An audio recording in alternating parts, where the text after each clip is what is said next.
from day one, and I am honored to be with all of you.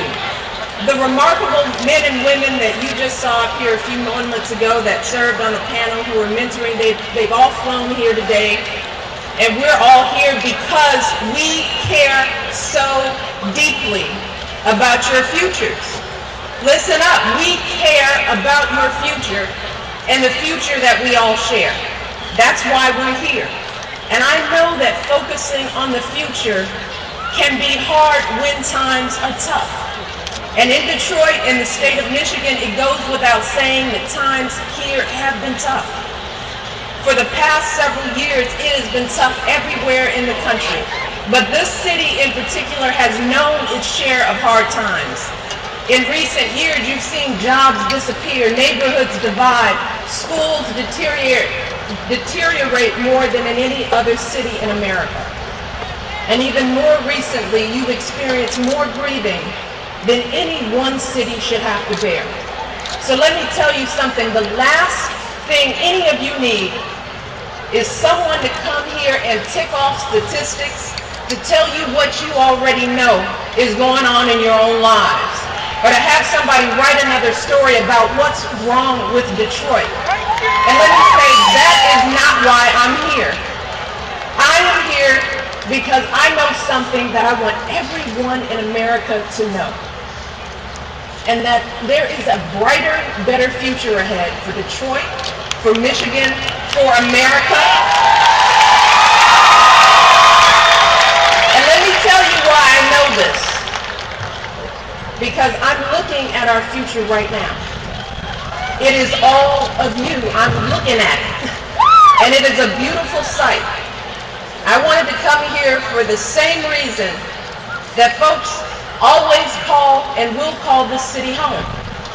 Because if you ask anyone here why they stay even when times are tough, they'll say, look around. Look at all we're doing to move Detroit forward, to reinvent and redefine what it means to live in this great city. They'll tell you that the true worth of a community isn't just in what you see when you drive around. It's in the goodness of its people. And there are so many good people here. Every day, there are heroes who wake up early, they kiss their kids goodbye, and they catch the first bus to work.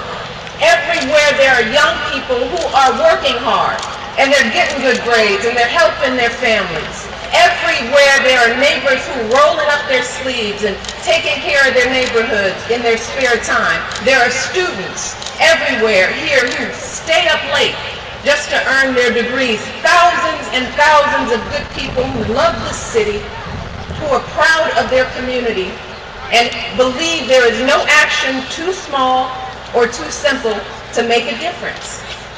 So despite what some may think they know about this city, what I know is there's plenty of hope here. There's plenty of hope.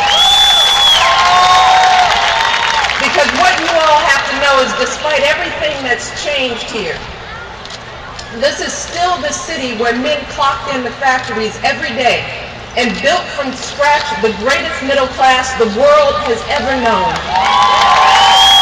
This is still the city where women rolled up their sleeves and clocked in too, and they helped build an arsenal of democracy that led this world to freedom.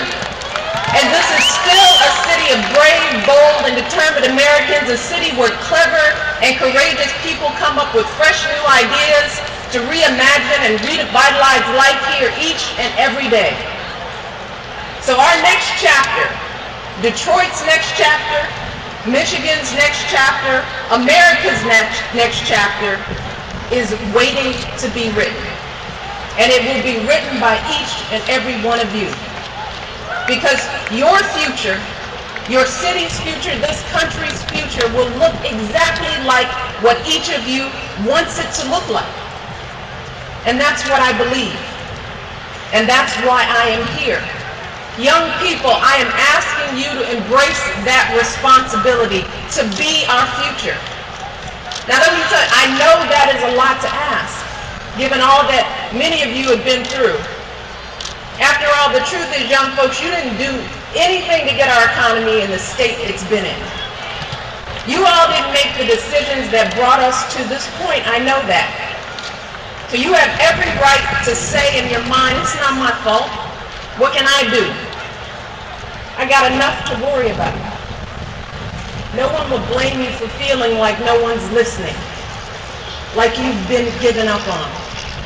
No one will blame you for choosing just to look out for yourselves. I get that. We all get that, right?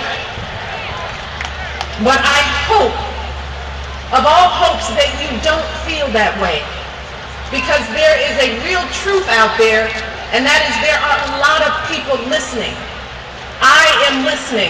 My husband is listening. The folks who are joining me here today, we are all listening. There are so many people who haven't given up on you. There are so many people here who will always believe that you can do this. And there are so many people